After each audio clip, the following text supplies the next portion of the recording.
RPG for You and Me presents a special Patreon miniseries. Welcome to Silica Valley.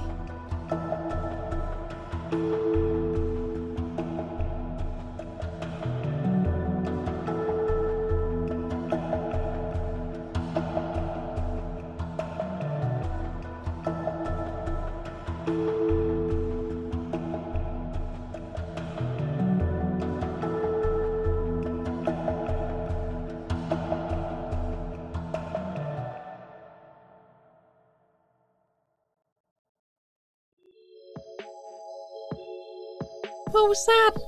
A flashlight. Is there someone else down here? Might be the custodian, the guy who cleans up down here. I'm surprised he still has his job. You're worried about that? Let's see if we can maybe not bother him tonight while he's working. He's probably real busy.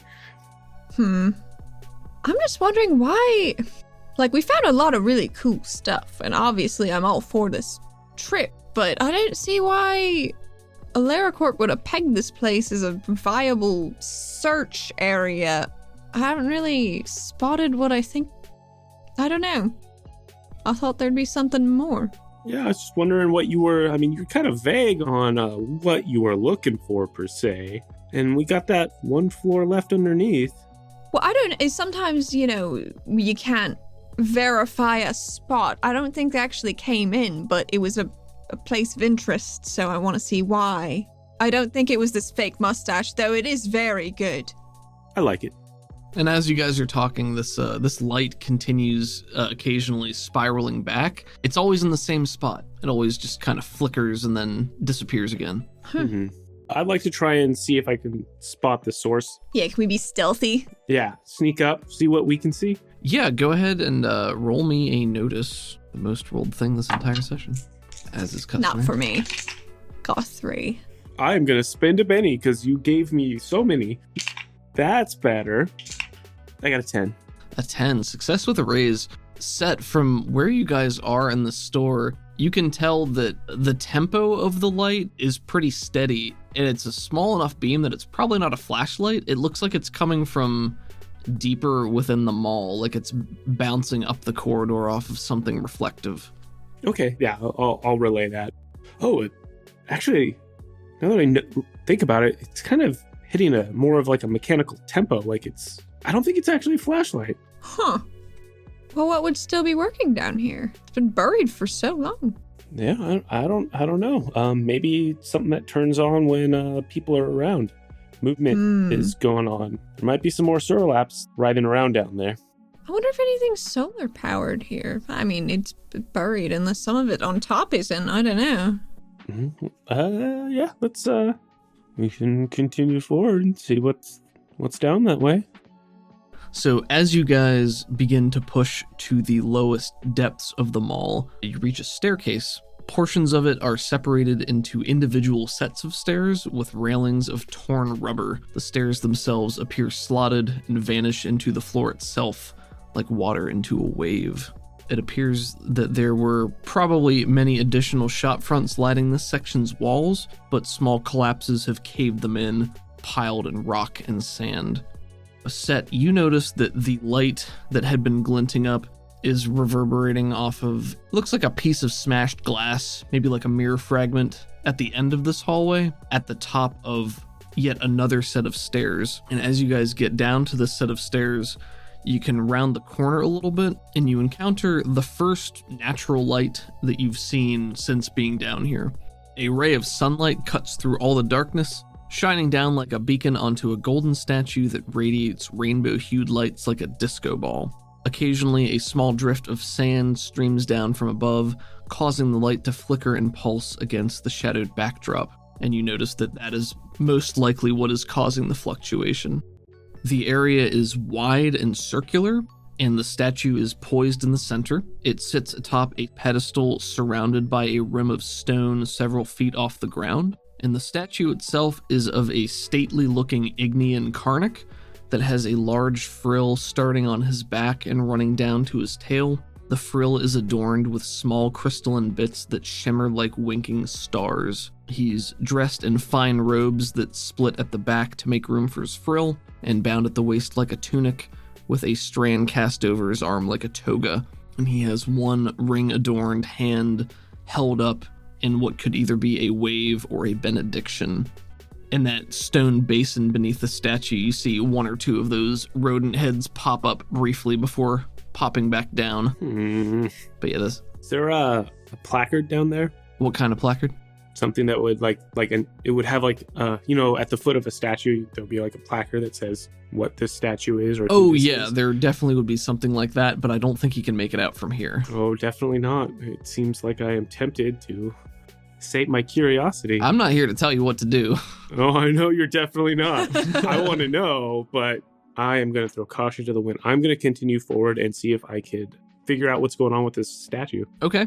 Did Sia see any of the heads popping up? Yeah, I think you both can at this point. You know that these creatures are here, and the circular area, it really is just this statue in the middle. All the shop fronts that would be maybe ringing this area are buried in rock and stone. So it is just the statue, and maybe there's a small area off to the right that you can't really see from this angle. She's gonna get her psiology to work. She's gonna start summoning up a smite. She doesn't want to hurt animals without cause, but you Sure. never know. Yeah, I She's gotcha. very concerned about the amount of heads she's seeing. You saw 2 down there. When you Still were more looking. than she's wanting to see. I understand. She's done with them now. She got what she needed. So what are you doing with your psiology? So it's all pretty much, it's administered through her tail when it's not being used on herself, Okay. because it's got the stinger on the end like a scorpion, but she's getting smite ready. To cast on Set? Yeah, Okay. just in case. It The never way- hurts to be cautious. Let me just say, we're talking about mechanics versus effect here. The mechanics of psiology, like the penalty is you cannot cast any beneficial ability on your friend until you have it prepared beforehand. So the intention is you're not supposed to be able to do it during combat. So if you want to flavor it like you spend a minute preparing to use it on him and then do, that's fine. That's kind of what I was going for. Okay. Conceptually, the intention is that it's a consumable item that is then used to create the effect. Maybe you're putting your poison into a vial or something. Yeah, He that's fine. All right. What is the effect of your smite? What does it visually look like for you when you use it? How does it improve the damage of something? If it's from her tail, it's probably just like straight poison. Okay. So if he like pours it over his spear tip or something. Yeah, that makes perfect sense. So yeah, you can create a distillate or like a salve that he could spread onto his equipment. She just futzing with her tail, clinking a vial on it. Go ahead and roll for it. I would love to. You miss and hit me in the eye. No. That's an 8. An 8 is a raise. So Which you'll get +4 on your spear damage. Dang, that's pretty good. Yeah, that is great. We've got your poison spear now, and you can definitely head down the stairs towards the statue if that is your desire. Yeah, I'm gonna start moving that way. Cautiously start keep an eye on for any more heads popping up out of the ground and move towards the placard. You definitely see the 2 bobbing up and down behind that little stone wall beneath the statue. As you're approaching, because you're keeping your eyes open, I don't think there's any chance that you're going to be caught by surprise or anything. So I think this is just going to be the start of initiative as you approach these creatures, which you know to be territorial and hostile. I do have that candy though. What's your plan? Plan is to maybe see if I can throw some candy out to see if I could, bait them to eat candy instead of kill me. Gotcha. Okay. I think that would probably... there's like an animal handling skill, isn't there? Oh. That's probably like riding. I'd say you can use survival for this. Seems appropriate. Okay. I'm going to say this is going to be a survival contested by their smarts. Does that seem fair? That seems totally fair. They have a D6 animal smarts. So I blew up on my wild die. And that comes out to an 8 +1 with the survival knife, but I'm okay not adding that bonus because it's a survival knife and I'm trying to throw candy at Snake cats. Yeah, if you have a way that you could rope that in, I'd be willing to hear it, but I would say by default, I'm not sure how that would apply here. Makes little shake. Yeah, I'm just saying it's candy. like, yeah, no, I don't think so. Uses it to cut the Candy? Twizzlers. Yeah, like I stab the candy and like reach out with the knife and pointing it at him. No, yeah, I'm fine with not counting that. Okay, then let me go ahead and roll the d6. I got a 5. I will spend 1 GM Benny to try to reroll this. I got a 3, so that's not going to work. What do? You just toss the candy to the side to try to get him to go for it? Yeah, I'll start like tossing candy further and further away too. Okay. Like, yeah, I think so I'll toss a little bit and see if they go for it, and then I'll toss like maybe a little bit more off past them. Okay. You're able to lure over the 2 that are kind of actively watching you. As you get closer, you hear their rattles start to go and they bare their teeth in these tiny little hisses, but you're able to toss candy to successfully lure them a little bit away from their nest. As you're approaching, I will tell you that there are 2 that are lying in wait for you. So when you get to a certain point, they're going to jump out and that's going to be the start of initiative. But you luring the other 2 further away means they are going to start at a further distance and probably be preoccupied for a little bit of time. So that's going to split their attention here. And as I get closer, I notice there's definitely a nest. Yeah, I'll tell you what you're looking at right here is a fountain. You know, there's a lip of stone and they have their nest on the inside of the fountain, and then the statue is sitting atop the fountain. As you get closer, you can read the placard and it says Gary Glitter Scale. Oh man. And that's when we're going to draw some initiative here. Would you like for me to draw Set first? Yeah, sure. Set, you have a King of Clubs. Holy shit. Sia, you get a 2 of Hearts. And these creatures are going to have a 10 of Hearts. Are you good with your 2 of Hearts? Yeah. Okay. I'm cool. All right, Set. So as you're advancing forward, because you know these creatures and what they're capable of, you know they're near their nest, and you're probably prepared for them to leap out of the ground, which is exactly what happens. But you are prepared and you get to go first. These creatures appear out of the ground in midair coming towards you, and they have phased out of the floor. What would you like to do? Let's say there's one on your left and one on your right. I want to pull the sand down into a sandstorm around me. Make it so that they can't easily target me, hopefully. So you're using your darkness power? Yeah, I'll use sandstorm. Okay, cool. Go ahead and cast that. Oh, sand cloud. I'm using sand cloud. Casting is a D8. Essence. I blew up a D8. Very cool. To a 12 total. Oh, that's a success with a raise. So that means it's a -6 penalty for sight. Mm-hmm. But that means also because my static sense only gives me a 4, I'm suffering a -2. Gotcha. So it includes you in the penalties? Yeah, I didn't use a point to exclude myself. Okay, gotcha. Well, I think these creatures has some level of low light vision, but they do not have infravision, so that will definitely be to your benefit. I didn't cover this before. You guys have definitely been down here for at least an hour, so you can recover 1 hour's worth of your power points. If you wanted to extend your dark vision, I'm fine with you just paying the 2 points to renew it or whatever. I'm not gonna nickel and dime that. Yeah. I'll spend the 2 points to keep this going. What does it look like when you call your sandstorm up? So I'm going to reach into my pocket, one of the pouches on my belt, pull out some sand. As it's falling out of my hand again, I'm going to like throw that into the air, and then that's going to pull the ambient sand in the area around and up and towards and start swirling around into the environment around us. Sia, you're still at the top of the stairs, I presume? Or did you go down no, with she her? would have followed. She's standing a few paces behind, has not realized any kind of combat has started because she's taking a picture of the statue. You just hear... That's fun. So I want to reach in, swirl up that, and then grab both hands onto my spear. Excellent. Next up is going to be the 2 Surlaps that are attacking you. So they converge on you at the same time. They're going to get a +1 to their gang up bonus because there are 2 of them. They have a D6 fighting.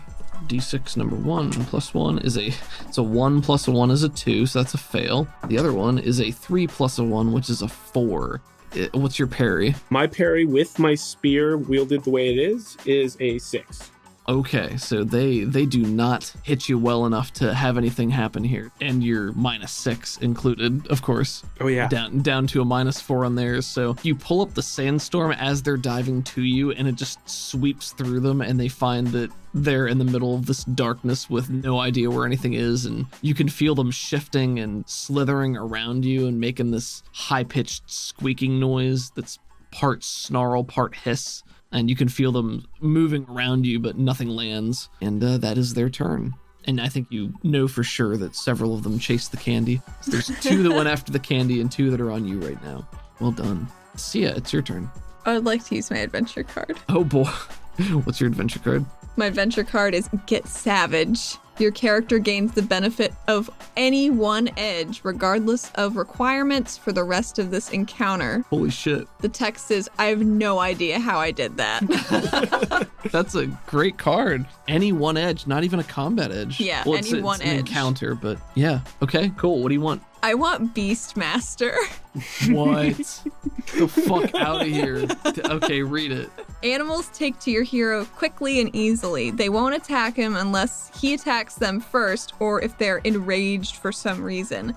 The Beastmaster's animal magnetism is so great, he's attracted a loyal animal of some sort as well. This is typically an animal of size 0 or smaller, subject to the GM's approval. The beast is an extra and doesn't advance in rank or abilities. If a pet is dismissed or killed, the hero gains a replacement in 1d4 days.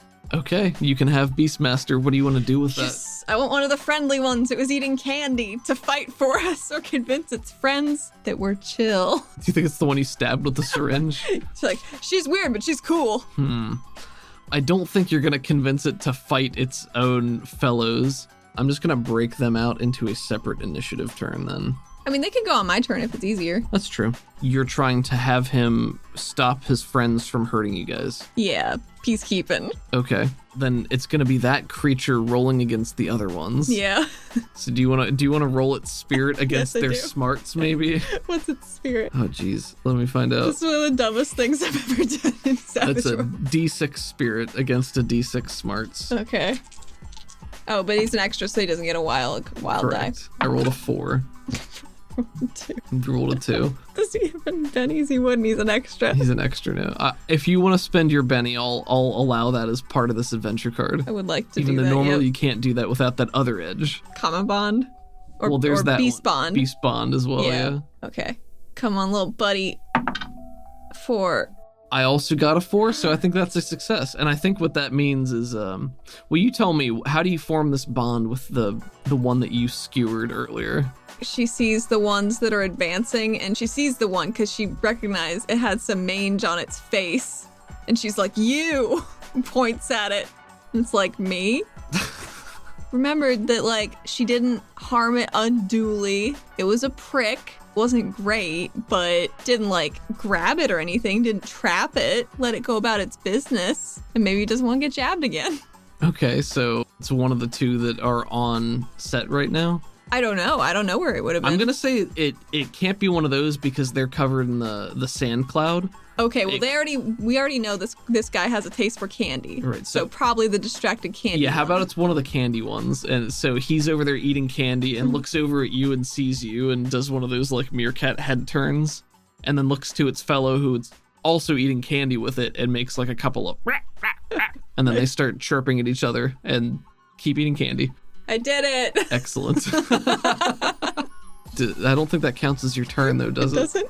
Okay, so what else are you doing? After a moment connecting with this beast of the mall, just gonna run forward and punch some of them Okay. that they can't see in the cloud. That's true. So you have both dark vision and infravision right now. Yeah, she has her eyes open. So those combined mean you have no darkness penalties. Yes! She straps her new goggles on because she's going into sand. Which set of eyes? Both of them. Did you get 2 sets of goggles? No, it's big. Oh, it's that like the big? big one, right? With the big visor on it. Yes, yeah. Sure. And I want her to punch several times. I can do 2 punches with no penalties. I'm gonna do that. 6. You don't get the gang up because there were also 2 of them. Their parry is 5, so 6 will hit. Yes. So that's a d6 and a d4. 5? Their toughness is also 5, so that will shake him. All right, now she's gonna whap him with the tail. Okay. Oh, not good enough. That one whiffs. Okay. So she has a moment with this animal and charges into the sand cloud. What's the opposite of an uppercut? A downer put. Hammer fist. Yeah, she hammer fists one of them and then tries to like sweep her tail to knock it into its friend, but she miscalculates and it goes wide and probably almost hits Set. Very nice. She's like, oh, sorry. This thing just keeps hissing and chittering at you. And that's the end of the round. Set, you get a 9 of diamonds. Sia gets a 6 of hearts. And these creatures get a 9 of hearts. So hearts go before diamonds. The Surlaps are going to go first. So one of them needs to roll to unshake. He gets a 1, so he fails.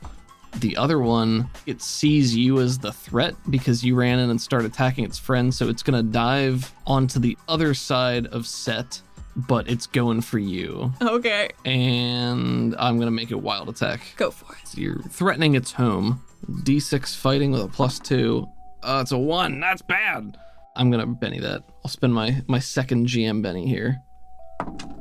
Another 1. God damn it. I got a 3. I don't think that's good enough to hit your parry. It is not. All right, and that's its turn. And next up is Set. So there's 2 of these creatures surrounding you. They appear to be starting to swarm over your friend. Oh, I don't like that. Well, the one that just attacked my friend, I'm definitely going to try and stick with a spear. And I think spears have reach. Yeah, they do. Yeah, Spear has reach. You guys are all in close quarters. Like, Yeah. you're all standing next to each other right now. So I'm going to take a step back and just try and spear the thing. Just create a little bit of distance to try and prevent this gang up or whatever. If you move out of its threat range, that does provoke a free attack of opportunity. But you know what? I'll say it. You could probably step in such a way that the one that's shaken would be close to you. Okay, cool. Yeah, so I just do that step and then try and stab at the shaken one. That would be the most effective use of my action. That's true. Yeah. And I got the smite. Yeah. Yeah, +4. +4 to damage. Doesn't help on your attack. And their parry is 5. Okay. Roll my d6s. I got a 5. Excellent. So that'll hit. You can go ahead and roll your damage +4 from the smite. A 9 is a hit with a raise that will deal a wound to this already shaken creature and dispatch it. So what does that look like? A nonchalant step back on my one heel. A straight thrust at the creature that seems to be dazed a bit. Wait, was that with the minus... No. Oh, you would have had a -2, I guess, because you're in the total darkness and you have ignored 4 points spell. Yeah, so I would have missed. Yeah, I would have missed. Do you want to Benny it? Yeah, you gave me plenty. Plenty, Benny. Yeah, especially since I built this character to do a lot of those with the area effects and stuff. I'm all about it, though. Well, mostly with the darkness. But this roll was a 5 again, so I'll take the miss. Leave that as a wash. Basically, I step back, I take a jab, and I miss. You could always Benny it again. That's true. Yeah, okay. It's a compelling argument. Oh, there is again. There's always again. Nope, I got 2 5s that time, so I think that's meant to be a 5. So that's a 5, not including like you rolled a 5 and then the penalty would take it down? Yeah, the penalty would take it down to a 3. Gotcha. Damn. Okay. You see its outline using your static sight as it's writhing in the darkness. You're just not able to gut it with the spear tip. And that will be its turn. And I think that means that next up is Sia. Mia? You, and you have your animal friend. Wonderful. I want the animal friend to keep doing what it's doing, keep that other one distracted. Okay. And she's going to make 2 attacks with her tail this turn. There are 2 in the cloud with us, right? Correct. Targeting 1 each, and she's going to attempt to paralyze them. Okay. Because that's her psiology. So you're not trying to harm them, you're just trying to apply paralyze paralysis. them. Okay. If you're doing that, you can treat it as a touch attack, which gives you a +2 to fighting. Okay, so I'll roll some fightings then. Go for it. So I'll have a +3 to these fightings. Seems right. 13. What? Yeah. Yeah, I think I get it doesn't matter. If you get at least a 5, you're good. Wonderful. And there's a raise doesn't help here because it's just a contested roll. It has to make you stick with a vigor roll. Is that right? It's vigor, yeah. Okay. You want to roll for the other one too? Yes. That's 6. So these things need to make a vigor roll or they're temporarily incapacitated? Yeah. Okay. So first one got a 2 and fails. Second one blew up a 6 into an 11 and succeeds. Which was the one that failed? The one that was shaken or the other one? Whichever one she punched. That would be the shaken one. She says as she's swinging her tail around and jabbing one, and it freezes up in a mid-air rictus as it's jumping at him. Maybe we don't hurt them, maybe they won't keep fighting us, right? I still have a bag full of candy. And that's your turn. She's not very used to animals in the field. What you just used, your paralysis, is your psiology power, It right? is. And you have the limitation that it can only work on organic or And biological. it's a touch. And it's a touch attack, yeah. Set, you are a 5 of diamonds. Sia is a king of hearts. Ooh. Meerkat's 5 of spades.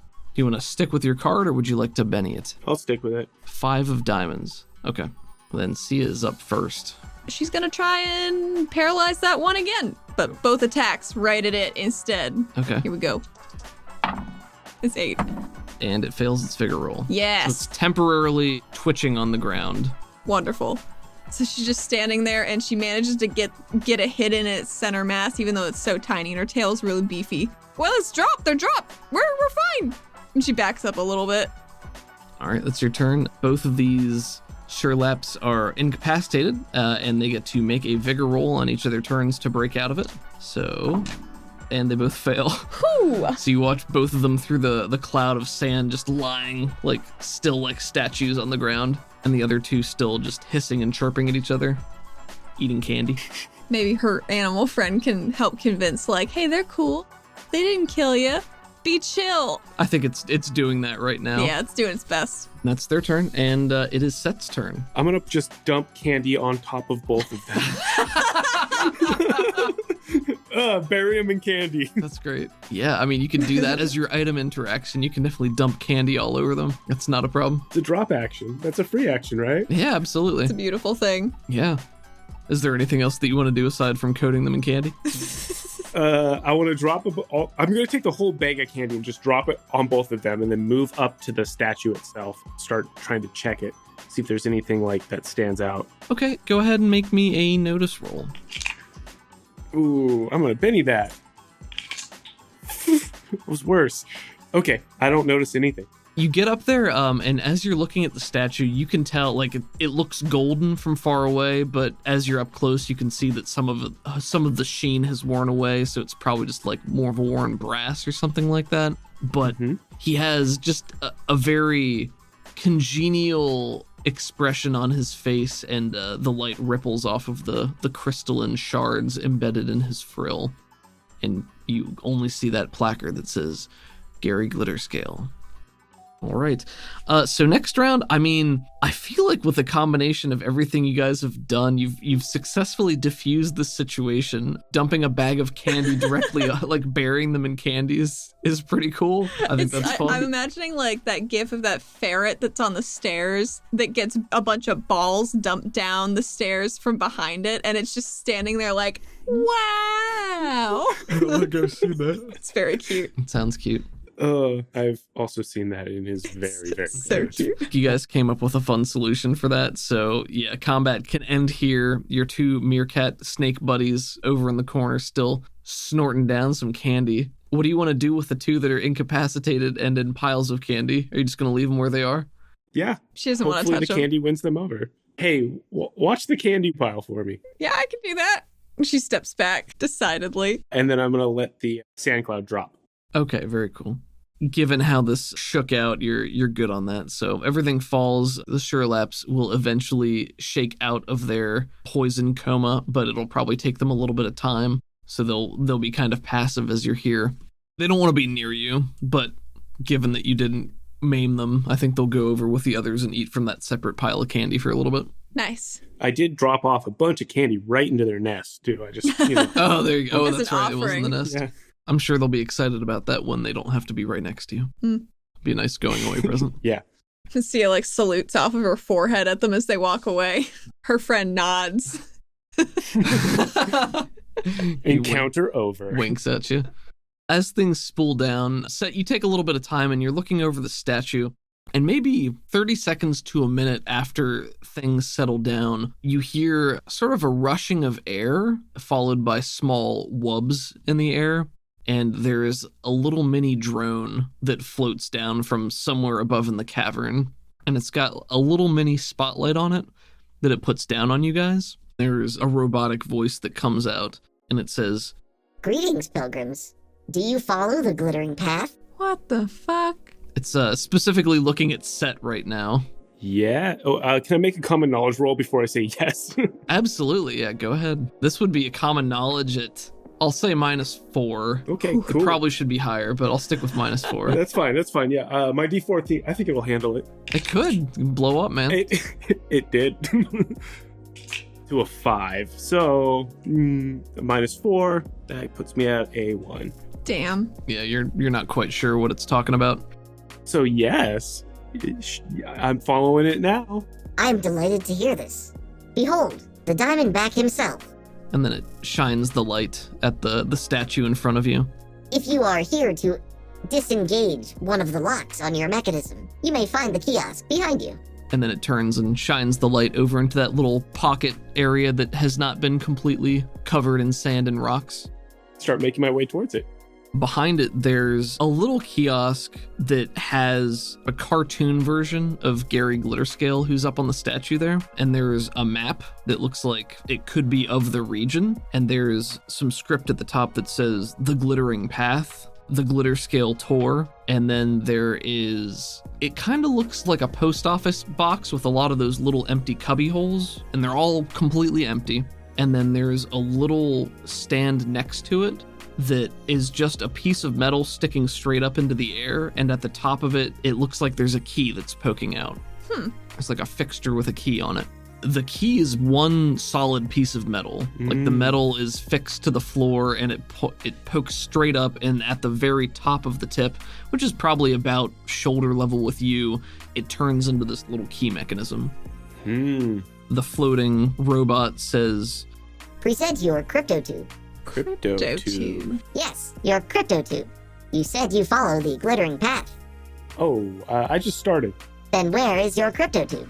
Oh, Do you require a crypto tube?" yes. Yes, I need a crypto tube.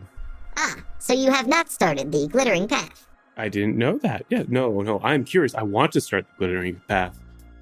"This pleases me. and it floats through the air next to the statue. Once again, it says, Behold, the Diamondback himself." It floats up into the air, and then it shines a light beneath it, and a hologram appears. The hologram coalesces into the Karnak that you see before you in statue form, except this one is clearly a pre-recorded message. Hello, my friend. Are you like I was? Ignored and shunned by the world? Downtrodden and spotty? Has all luster faded from your life? Well, you have nothing to fear, for you are not alone. I'm Gary Glitterscale, and my life's work is to make you shine. My dream is to watch you scintillate, and the world bask in your luminosity. It was many years ago that I patented Prism Polish, the salve that shines your scales for a brighter future. Available today and always. But now we must turn our gaze to the future. The light dips down upon the horizon, and as long as we always chase it, it will never fade. Because in the coming months... And then the hologram flickers and kind of crackles and goes... So you too must chase that future. Locate a map of all scheduled stops on the Glittering Path. The Glitter Scale Tour that's sweeping the region. The hologram points behind you to the kiosk that you were just at. Take your Encrypto Tube and unseal it by locating all participating locations. Only then will the ultimate secret be revealed to you. Now, my friends, I'll see you next time. Twinkle your way into tomorrow. And he waves his claw, and the hologram fades and disappears. And then the floating robot, there's like an aperture that opens in it, and out of it falls this tube through the air, plummeting towards the ground. I'd like to try and catch the tube. Okay, go ahead and make me either athletics or agility. Oh, no, agility's reactive. Yeah, I'll do agility. I got a 5. Perfect. How do you snatch this out of the air before it clatters to the ground? How much space is between me and the drone? I was next to the key, I guess. You're probably like 5 or 6 feet away from where it was projecting the hologram. Try and lunge forward and snap at it as quick as I can. Your claws close over this tube. It feels weighty, even for a tube like this, and there are a number of holes dotted around the exterior. But other than that, it's painted with what looks like a faux gold and sort of bedazzled with this glittery powder. Twinkles whenever there's light. Is there light? A little bit, yeah, from up above. Right. I'm going to pass it from one hand to the other and see if the glitter transfers onto my palms. It's a good question. My heart says maybe it should. Yeah. I think it's going to be one of those, like, there's always a little bit of residual glitter that comes off of it. Listen here, glitter palm. I'm Gary Glitterpalm. It's how you're marked. Oh God.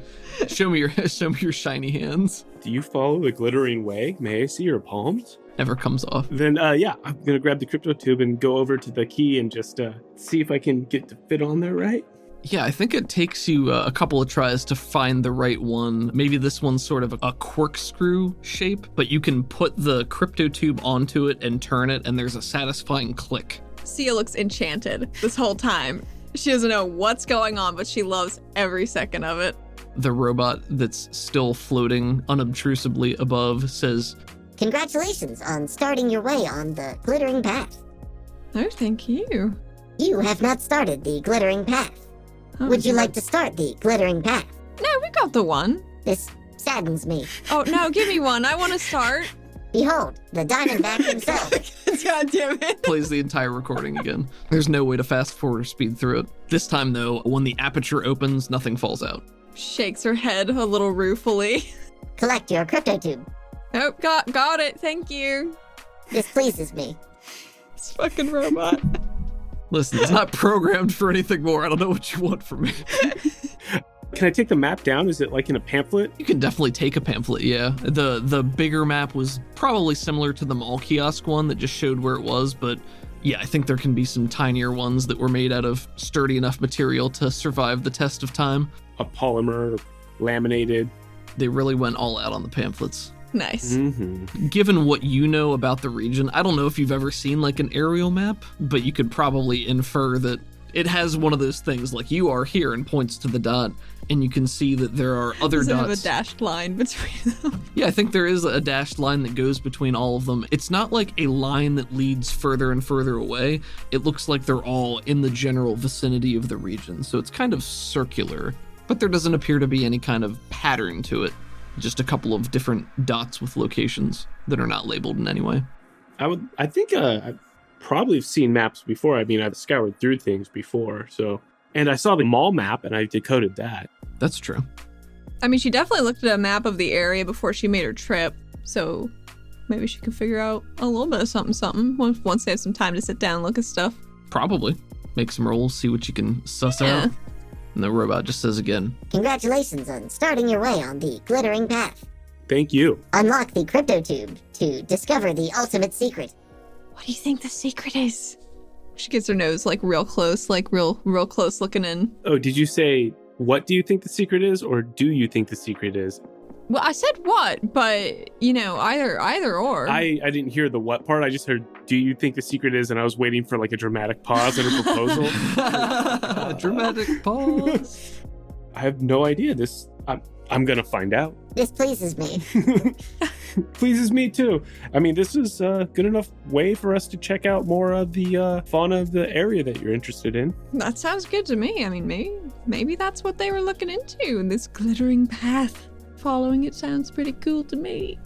Yeah, well, let's try and make our way out. You want to go up, or do you want to go out? Do you have enough goodies? As long as we steer clear of this fountain, I think we'll probably be fine. Maybe my new friend will spread the word. You know what? I forgot to say there is one other thing here that you would have noticed.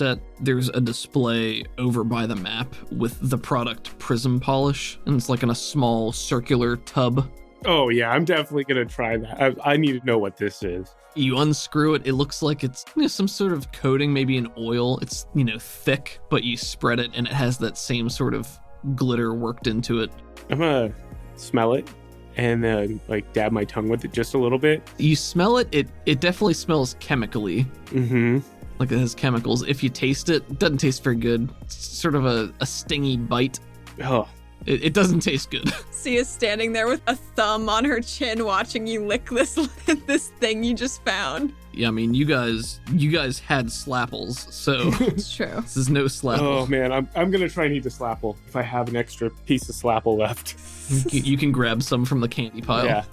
You can collect more candy on your way out if you want to. That's up to you guys. Man, did we want to try and go up out the light if that's possible, or do we go back through the mall? Oh, we do still have those boards. Oh yeah, well, let's go pick those up. We should probably go back. Yeah, if you guys wanted to try to get up through the light, you could, but it would be a bit of a feat. Like it's I have very. wall walker. I guess you could instantly then. I could drop down my rope that we cut up.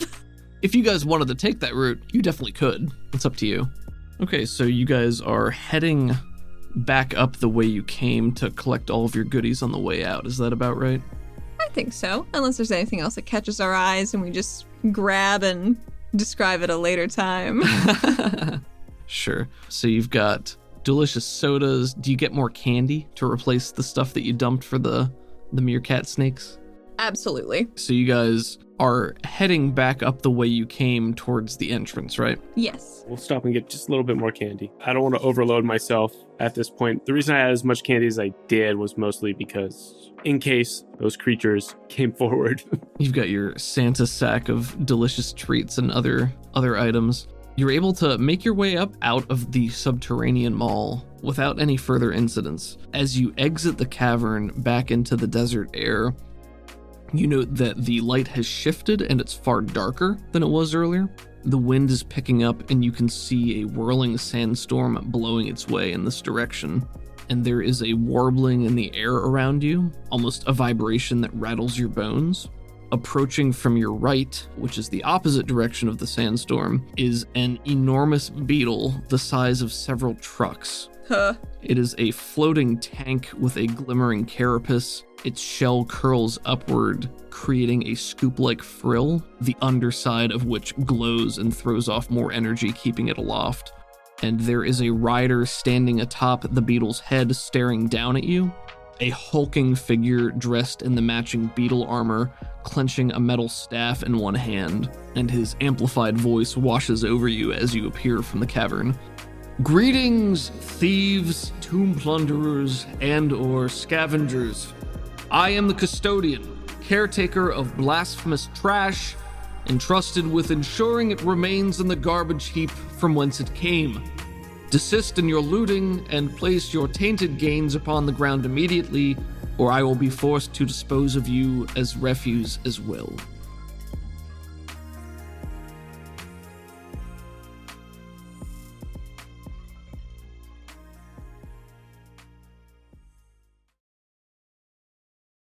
Hey, everybody.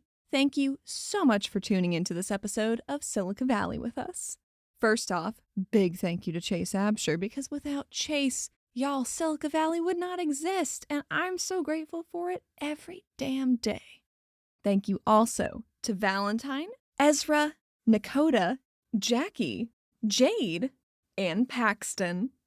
Thank you also to Caleb Sunstead, Zach, Ben Hatton, Gerald, Andrea, Davriel, Ellis, Zane, Nason, Romalak, Lexington 296, and Calder. Our music is by Crockett, Waveshaper, and Marcus D. Crockett you can find at Crockett80s on Twitter and crockett.bandcamp.com.